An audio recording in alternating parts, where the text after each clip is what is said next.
کے کشتہ ہو گئے اور اس کی راہ میں تبھی موت چل بسے، وہ بھی شہید ہیں، وہ بھی شہید۔ اب بات کو سمجھیں، تو حضور علیہ الصلوۃ والسلام کو اللہ رب العزت نے کوئی یہ کہے، میں نے کہا کہ ساری نعمتیں حضور کو اللہ نے عطا کی اور امت کو ہر نعمت حضور کے توسط سے ملی، امت کو ہر نعمت حضور کے توسط، حضور کے ذریعے سے ملی صلی اللہ علیہ وآلہ وسلم۔ تو نبوت بھی چار چیزیں ہو گئی، نبیین سے نبوت نعمت ہوئی، صدیقین سے صدیقیت نعمت ہوئی، شہداء سے شہادت نعمت ہوئی، صالحین سے صالحیت نعمت ہوئی۔ چاروں نعمتیں ہوں، چاروں نعمتیں ہوں، اور یہ چاروں نعمتیں حضور علیہ الصلوۃ والسلام کو عطا ہوں، نبوت بھی، صدیقیت بھی، شہادت بھی، صالحیت بھی۔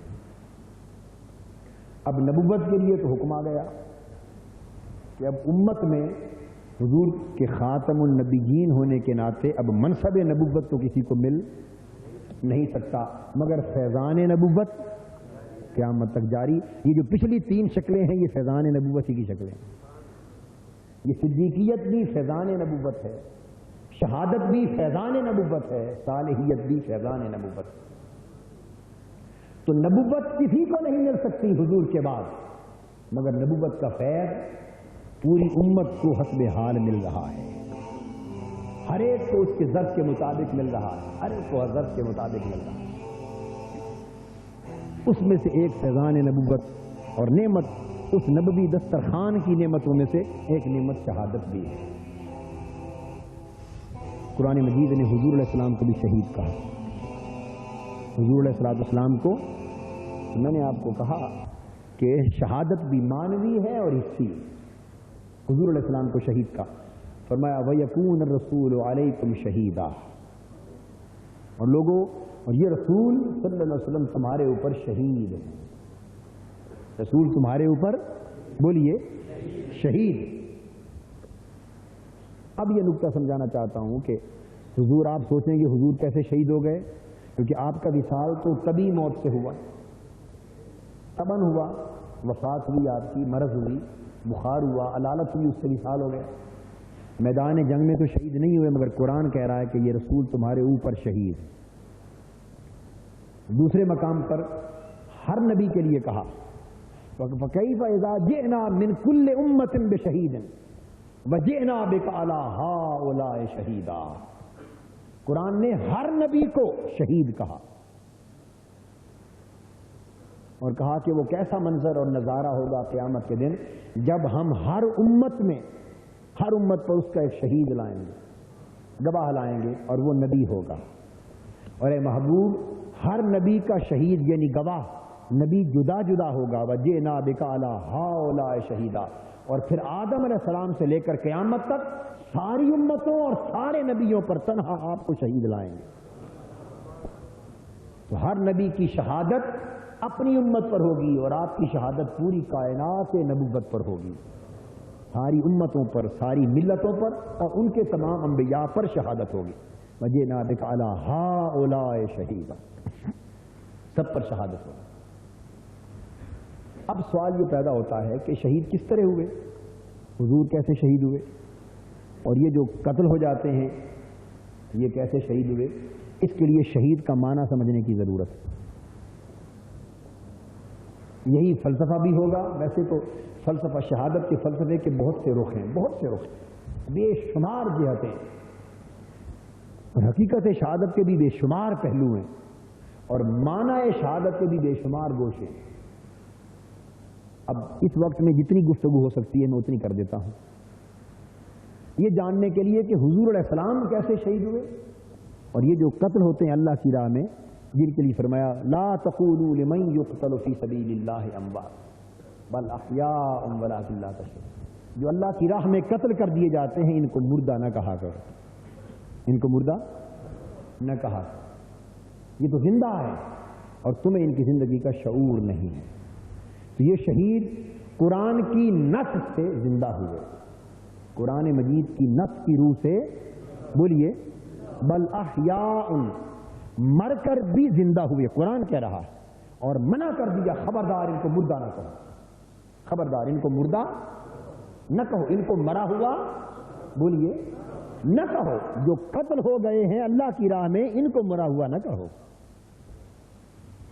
یعنی پہلے فرما رہے ہیں جو قتل ہو گئے یعنی مر گئے، جو اللہ کی راہ میں مر گئے ان کو مرا ہوا نہ کہو بلکہ زندہ ہے۔ اور اے مرا ہوا کہنے والوں، تمہیں ان کی زندگی کا شعور نہیں ہے، تمہیں معلوم ہی نہیں کہ یہ کس زندگی کے مالک ہیں، اور تمہاری زندگی ان کی زندگیوں کے سامنے ہیچ، تمہیں شعور ہی نہیں۔ تو وہ لوگ جو حضور کی امت میں شہید ہوئے ان کو مردہ کہنے سے منع کر دیا، مردہ کہنے سے منع کر دیا، اور یہ شہید ہوئے ان کو نعمت شہادت ملی حضور کے طفیل۔ تو قرآن نے نبی صلی اللہ علیہ وآلہ وسلم کو بھی شہید کہا، تو اگر یہ مردہ نہ ہوئے تو امت کا نبی بھی مردہ نہ ہوا۔ حضور کے صدقے سے نعمت شہادت پانے والے مردہ نہ ہوئے تو جن کے توسط سے نعمت شہادت ملی وہ بھی مردہ نہ ہوئے، اور اللہ پاک نے حضور کو بھی شہید کہا اور ہر نبی کو شہید کہا۔ اب دیکھنا یہ ہے کہ شہادت کا معنی کیا ہے، یہ کس سینس میں شہید ہیں اور نبی کس سینس میں شہید۔ تو شہید کا معنی سمجھ لیں، عربی زبان کا لفظ ہے شہید اور شاہد، مشہود، شہداء، یہ سب الفاظ مصدر شہود سے نکلے ہیں۔ مفردات امام راغب اور لغت کی تمام کتابیں جو قرآن مجید کی لغات ان میں آتا ہے شہود کا معنی الشہود مع الحضور مع المشاہدۃ اما بالبصر او بالبصیرہ۔ شہید کو آپ کو پتہ ہے گواہ بھی کہتے ہیں، شاہد کو بھی گواہ کہتے ہیں، اور ان کی جمع ہے شہداء۔ جمع کیا ہے؟ شہداء۔ تو لفظ شہید اور لفظ شاہد اس کے معنی میں حاضر ہونا پایا جاتا ہے۔ اس کے معنی میں کیا ہے؟ حاضر ہونا۔ امام راغب فرماتے ہیں الحضور مع المشاہدۃ، مشاہدے کے ساتھ حاضر ہونا، اس کو شہود کہتے ہیں۔ سمجھ لیں شہید کا معنی، اسی سے شاہد ہے، اسی سے شہید۔ مشاہدے کے ساتھ حاضر ہونا اس کو شہود کہتے ہیں۔ آگے فرمایا اما بالبصر او بالبصیرہ، خواہ وہ مشاہدہ سر کی آنکھ سے ہو خواہ دل کی آنکھ سے، خواہ سر کی آنکھ سے ہو خواہ بولیے دل کی آنکھ سے۔ اب بتانا یہ چاہتا ہوں کہ یہ جو اللہ کی راہ میں قتل ہوتے ہیں جنہیں ہم شہید کہتے ہیں، وہ شہید کیوں کہلاتے ہیں اور وہ مر کر بھی زندہ کیوں ہوتے ہیں، یہ نقطہ سمجھنے والا ہے۔ شہود کا، شاہد اور شہید کا معنی سمجھ کر یہ بات ذہن نشین کرانا چاہتا ہوں کہ یہ معنی کے حوالے سے پتہ چلے کہ شہید کیوں کہلاتے اور پھر مر کر بھی زندہ کیوں رہتے ہیں، یہ بات سمجھنے والی ہے۔ اب لنک سمجھ گیا نا بات کا؟ تو میں سمجھا رہا تھا شہود الحضور مع المشاہدۃ اما بالبصر و بالبصیرہ، مشاہدے کے ساتھ حاضر ہونا، یہ شہود ہے، اسی سے شہادت، پھر جو کچھ مشاہدہ کیا اسی سے مشاہدہ ہے، اسی سے مشاہدہ کا معنی کیا؟ دیکھنا، یہ بھی شہود سے ہے، یہ بھی دیکھنا، اور دیکھتے ہوئے حاضر ہونا اس کو شاہد کہتے ہیں۔ دیکھنے کو مشاہدہ اور شہود، اور دیکھتے ہوئے حاضر ہونا اس کو شاہد و شہید، اور جسے دیکھا گیا اسے مشہود۔ قرآن کہتا ہے وشاہد و مشہود، دیکھنے والا اور جسے دیکھا گیا۔ اب آپ نماز جنازہ کی دعا پڑھیے، اللہم اغفر لحینا و میتنا و شاہدنا و غائبنا، اے اللہ معاف کر دے ہمارے زندوں کو اور ہمارے مردوں کو، اور آگے فرمایا اور ہمارے شاہدوں کو اور غائبوں کو، جو غائب ہیں انہیں بھی معاف کر دے، اور جو شاہد ہیں، کیا معنی ہوا؟ جو حاضر ہیں، شاہدنا و غائبنا، جو حاضر ہیں یہاں ان کو بھی معاف کر دے، اور جو حاضر نہیں غائب ہیں بولیے ان کو معاف۔ تو شاہد کا معنی کیا ہوا؟ حاضر، جو حاضر و موجود ہے اسے شاہد کہتے ہیں، اسی سے شہید، اسی سے شہداء ہے۔ آپ میری بات کو سمجھ رہے ہیں؟ یہ ایک معنی سمجھا رہا ہوں. جب یہ معنی آپ کی سمجھ میں آ گیا، اس طرح قرآن مجید کو، یہ میں سب قرآن مجید سے عرض کر رہا ہوں آپ کو، فرمایا فمن شاہد منکم الشہر فلیصم، پس تم میں سے جو کوئی رمضان کا مہینہ پا لے، یعنی رمضان کا چاند چڑھے اور وہ شخص موجود ہو، رمضان کا چاند طلوع ہو اور وہ شخص موجود ہو، بس اس پر روزے رکھنا فرض ہے. فلیصم، پر روزے رکھے، یعنی جو دنیا میں موجود تھا، عاقل بالغ تھا، موجود تھا. فمن شاہدہ، جو پا لے، اسے پانا، موجود ہونا ایک معنی ہی پایا جاتا. تو جو بات سمجھا رہا ہوں وہ یہ کہ مشاہدے سے حاضر ہونا اور موجود ہونا، اس کو شہادت و شہود کہتے ہیں. اب نبی کی شان میں شہادت کیسے، اور مقتول فی سبیل اللہ، قتیل فی سبیل اللہ کی شان میں شہادت کیسے، حدیث پاک میں آتا.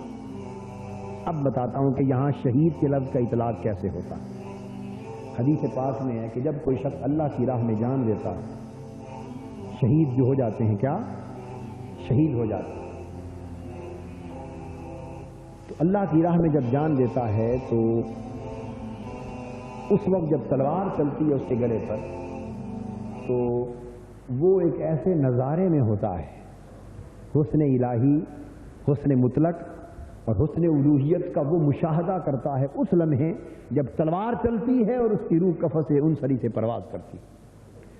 ادھر تلوار چلتی ہے گلے پر، ادھر سینے پر گولی چلتی ہے، اور جب روح کے قفس انصری سے نکلنے کا وقت آتا ہے تو وہ سارے پردے دفعتاً اٹھا دیے جاتے ہیں، اور وہ شہید ہونے والا اس لیے شہید کہلاتا ہے کہ ادھر جان نکلتی ہے، ادھر جلوہ خدا نصیب ہو جاتا ہے.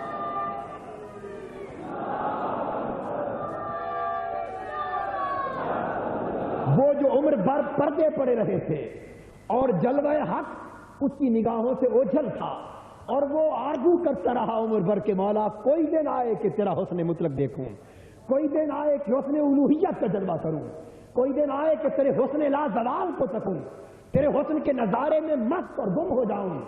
مگر یہ زندگی رکاوٹ بنی رہی، پردہ بنی رہی، حائل رہی، حسن الوہیت کا جلوہ کرنے کی راہ میں رکاوٹ رہی. بس ادھر تلوار چلی، ادھر گولی چلی، روح قفس انصری سے پرواز ہونے لگی. رب ذوالجلال نے کہا بندے تو میری خاطر مر رہا ہے، میں تیری خاطر پردہ اٹھا دیتا ہوں.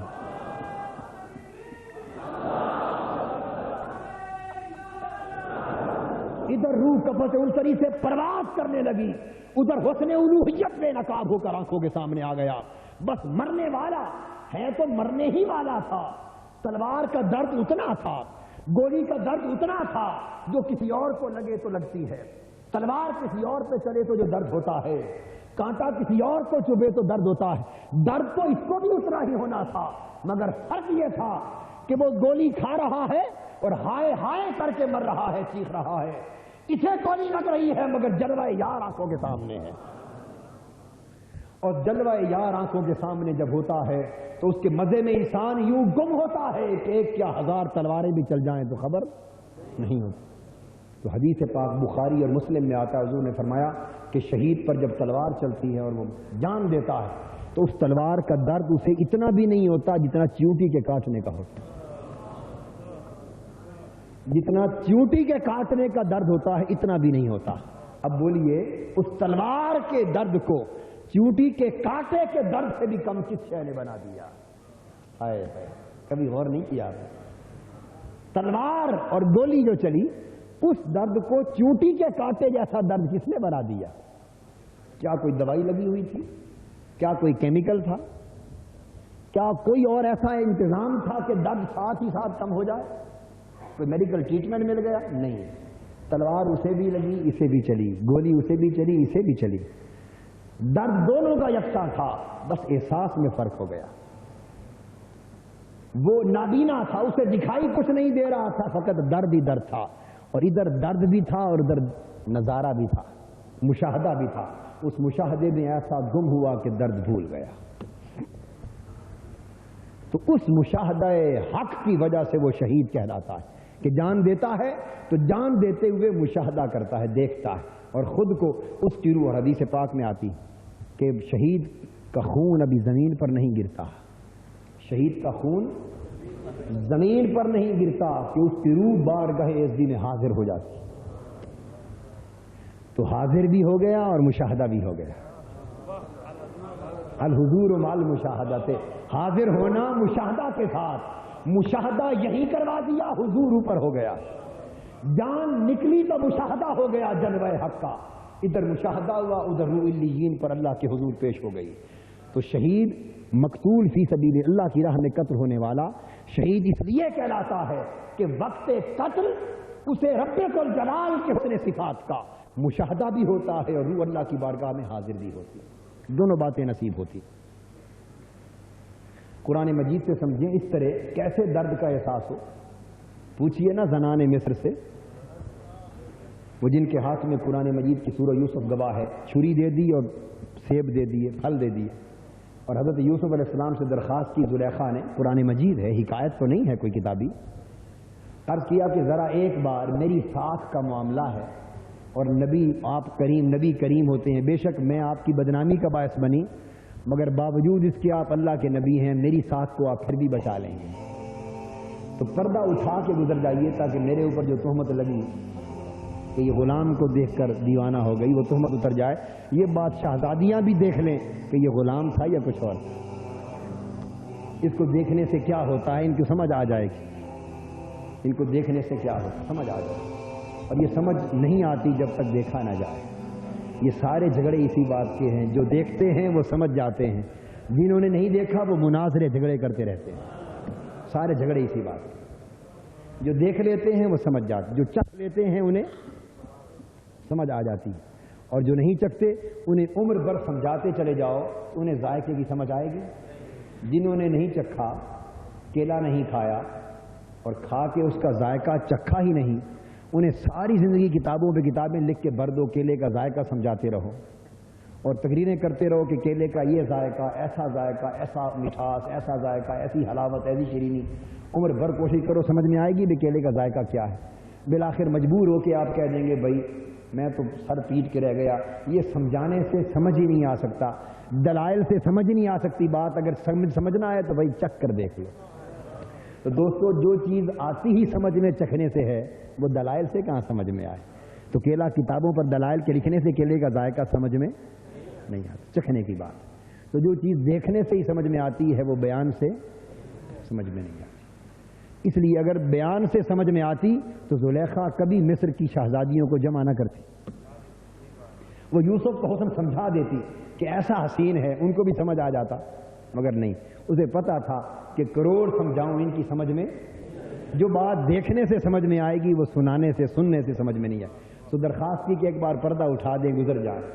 یوسف علیہ السلام نے پردہ اٹھا دیا، چہرے سے گزرے، اور قرآن کہتا ہے فَلَمَّا رَأَيْنَهُ أَكْبَرْنَهُ وَقَطَّعْنَ أَيْدِيَهُنَّ وَقُلْنَ حَاشَا لِلَّهِ مَا هَٰذَا بَشَرًا، جب دیکھا تو بس بڑھائی بیان کرتی رہ گئی اور ہاتھ کٹ گئی، ہاتھ کاٹ بیٹھی، چھریاں چل گئیں، پھل گر گئے، ہاتھ اور انگلیاں کٹ گئی، نہ ہاتھوں کے کٹنے کا احساس ہوا، نہ انگلیاں کٹنے کا احساس ہوا، نہ خون بہنے کا احساس ہوا، نہ چھری چلنے کا احساس ہوا، نگاہیں جمی کی جمی رہ گئیں، ہاتھ کٹتے گئے اور یہی کہتی رہی حاشا للہ ما ھذا بشر، خدا کی قسم یہ تو بشر لگتا ہی نہیں ہے، ان ھذا الا ملک کریم، یہ تو کوئی نور کا پیکر ہے، یہ تو کوئی نور کا پیکر، یہ تو کوئی نور کا پیکر ہے۔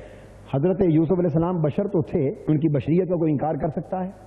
بولیے بشریت کا انکار نہیں ہے، مگر جب تک دیکھا نہ تھا تب تک بشر بشر کہتے رہتے تھے، اور جب نگاہ پڑ گئی پیکر تب بھی بشریت کا تھا، مگر کہنے لگی خدا کی قسم یہ تو بشر نہیں ہے، یہ تو کوئی نور کا پیکر ہے، یعنی اس بشریت کے اندر چھپا ہوا نور نظر آ گیا، بشریت کے اندر چھپا ہوا، تو جب تک دیکھا نہ تھا تب تک نگاہ فقط بشریت تک جاتی تھی اور رک جاتی تھی، بشریت ایک پردہ ہے، تو بشریت پر پڑتی تھی اور نگاہ بولیے رک جاتی تھی، اس پردہ بشریت کے پیچھے جو چھپا ہوا نور تھا، نور الہی تھا، حسن الوہیت جو ٹھاٹھے مار رہا تھا اس آئینہ بشریت میں، وہ دکھائی نہیں دیتا تھا، جب پردہ اٹھا دیکھ لیا تو پیکر بشریت اب بھی تھا، مگر نگاہ بشریت کے پردے سے گزر کر نور تک چلی گئی اور کہنے لگی حاشا للہ ما ھذا بشرا. جب نور دکھائی دیا تو کہنے لگی یہ تو بشر ہے ہی نہیں.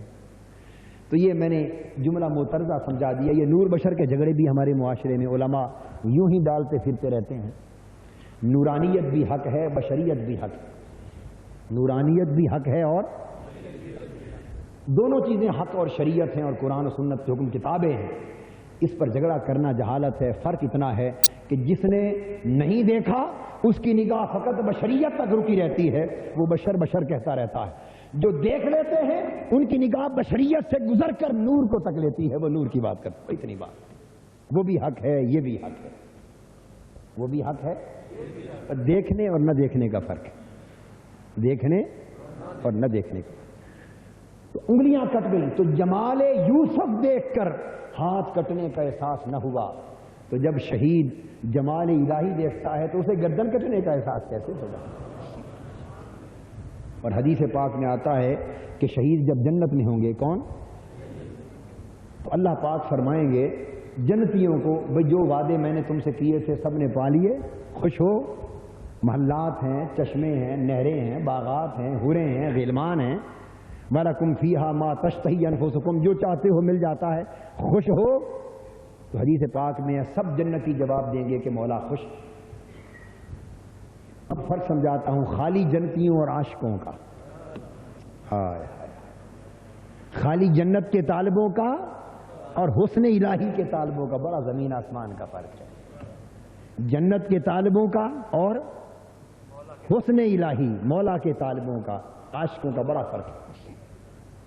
تو سارے جنتی جو جنت کے طلبگار تھے وہ جواب دیں گے مولا تیرا شکر ہے، ہم خوش ہیں، ہر شے پالی، ہر شے مل گئی. جو جنت کے طالب تھے وہ خوش ہوں گے. اللہ پاک فرمائیں گے ادھر کچھ لوگ چپ چپ بیٹھے ہیں، تم جواب نہیں دے رہے. حدیث پاک میں کیوں، کیا کوئی کمی ہے تمہیں؟ کوئی کمی محسوس کرتے ہو جنت میں آ کر؟ تم کیوں چپ چپ بیٹھے ہو؟ بولو. عرض کریں گے باری تعالیٰ اگر پوچھا ہی ہے تو بولیں، حکم ہوگا بولو. وہ عرض کریں گے باری تعالیٰ ہر چیز مل گئی جنت میں، تیرا شکر ہے ہر چیز مل گئی، اور ہم تو ان چیزوں کے حریص ہی نہیں تھے. ہر چیز مل گئی اور ہمیں تو ان چیزوں کی حرص اور طلب اور لالچ نہیں تھا، ہم تو یہاں تک ان کی خاطر چل کے نہیں آئے تھے. تو باری تعالیٰ پوچھیں گے تم کس چیز کے طالب ہو؟ عرض کریں گے باری تعالیٰ وہ مزہ جو تلوار چلنے کے وقت آیا تھا.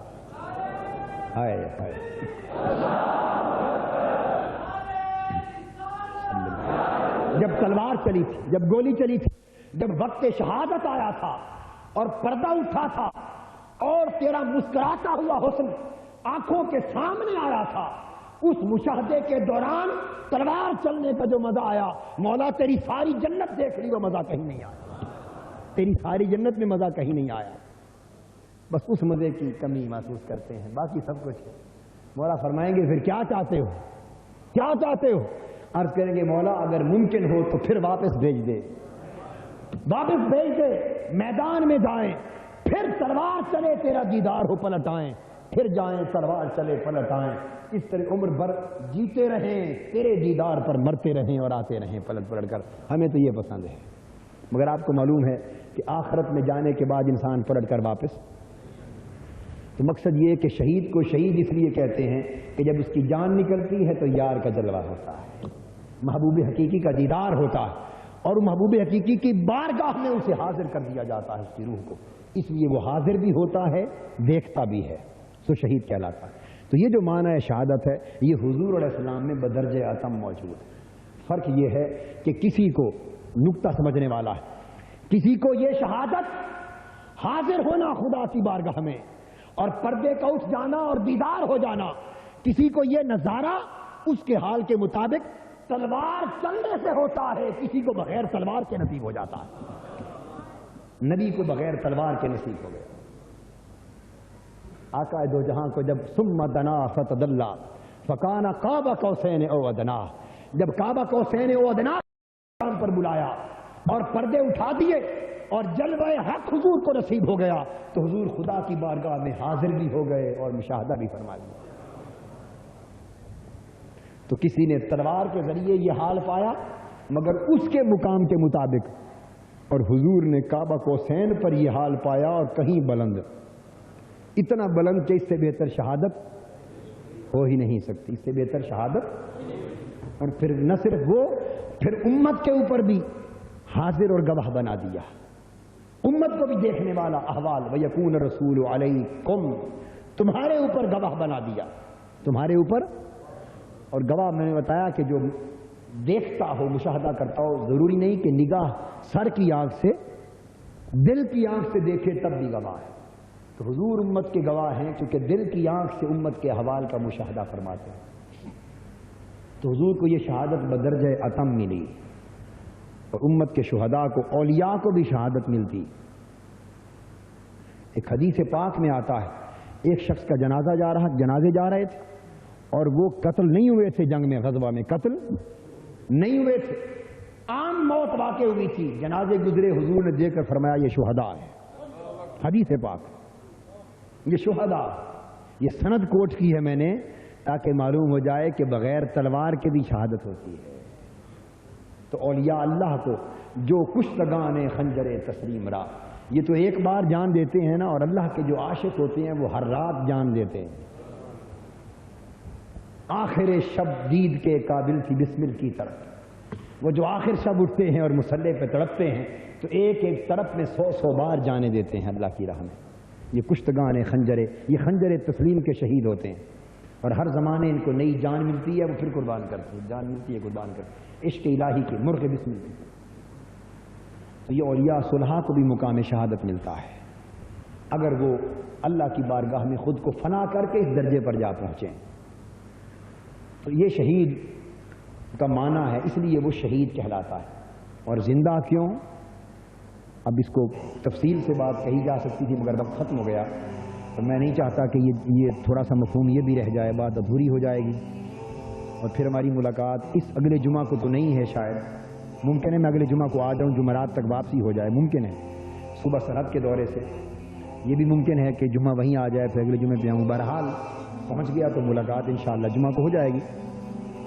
تو یہ نقطہ واضح کر دوں کہ شہید تو اس لیے کہلایا کہ وہ مشاہدہ حق بھی کرتا ہے اور حاضر بھی ہوتا ہے خدا کے حضور۔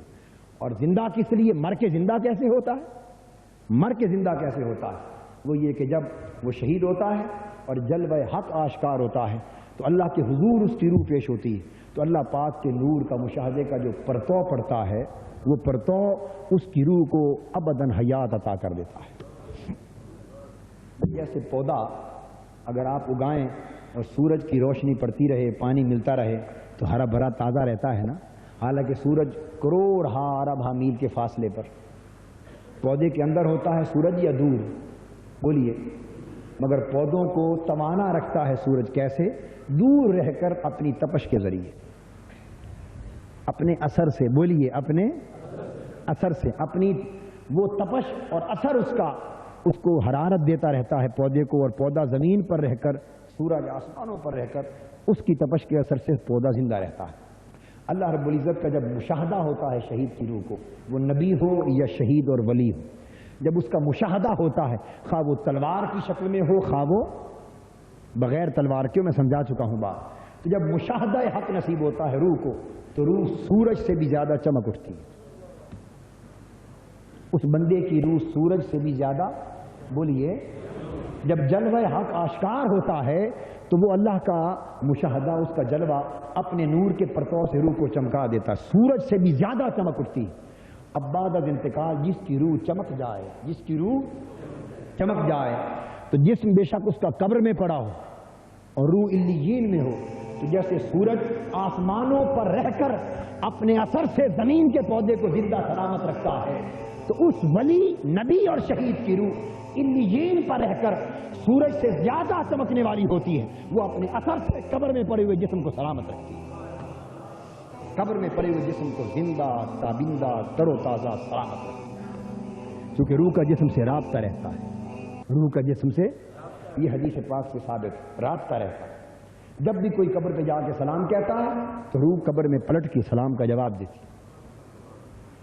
اور حضور کے بارے میں بھی فرمایا کہ تم میں سے کوئی مومن مسلم مشرق میں ہو یا مغرب میں، حدیث پاک جو حضور پر سلام بھیجتا ہے، حضور نے فرمایا اللہ نے میری روح مجھ میں واپس لوٹا دی ہوئی ہے، میں اس کا سلام سنتا ہوں، جواب دیتا ہوں۔ بات اسی روح کے تعلق کی ہے۔ تو جن کی روح سورج سے زیادہ روشن ہو جائے، تابندہ تر ہو جائے، وہ روح کو اپنی تپش، اپنے اثر اور اپنے فیض سے سلامت رکھتی ہے، گلنے سڑنے نہیں دیتی جیسے سورج پودوں کو گلنے نہیں دیتا۔ تو جس طرح روح جسم کے اندر ہو زندگی کے دوران تو جسم نہیں نہ مرتا، بولیے نہیں گلتا، کیونکہ روح اندر ہے۔ تو جب جن کی روح چمک اٹھتی ہے نور الہی کے پرتو سے، وہ روح جسم کے اندر ہو یا باہر اثر ایک جیسا رہتا ہے۔ ہماری روح اندر ہو تو جسم سلامت، مگر روح چونکہ کمزور ہے اور تاریک ہے، جب نکل جائے تو مٹی میں جسم گل سڑ جاتے ہیں، ڈیکے ہو جاتا ہے، مٹی میں جسم گل سڑ جاتے ہیں۔ اسی طرح جیسے پودوں سے سورج کی روشنی اور حرارت دور کر دی جائے، پودوں سے سورج کی تپش اور حرارت کو پودوں کو ان سے محروم کر دیا جائے تو گل سڑ جاتے ہیں، اس طرح ہمارے جسم کو روح سے محروم کر دیا جائے تو گل سڑ جاتے ہیں۔ مگر جنہیں سورج کی تپش اور حرارت میسر آتی رہے، کروڑوں میلوں کا فاصلہ کیوں نہ ہو، پودے سلامت رہتے ہیں۔ اس طرح جن کی روح نور الہی کے پرتو سے چمک اٹھتی ہے، وہ کروڑوں اربوں میلوں پر علیین میں کیوں نہ سیر کرتی پھرے، اپنے اثر سے قبروں کے اندر پڑے ہوئے جسم کو سلامت رکھتی ہے۔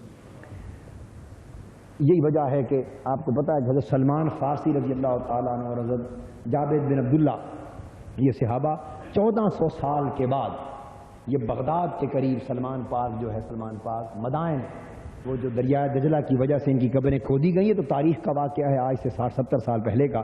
1400 سال کے بعد ان دو صحابہ کی قبریں کھودی گئیں تو ان کے جسم اور کفن تک سلامت تھے، اور پھر ویڈیو کیمرے کے ساتھ تصویریں لی گئیں۔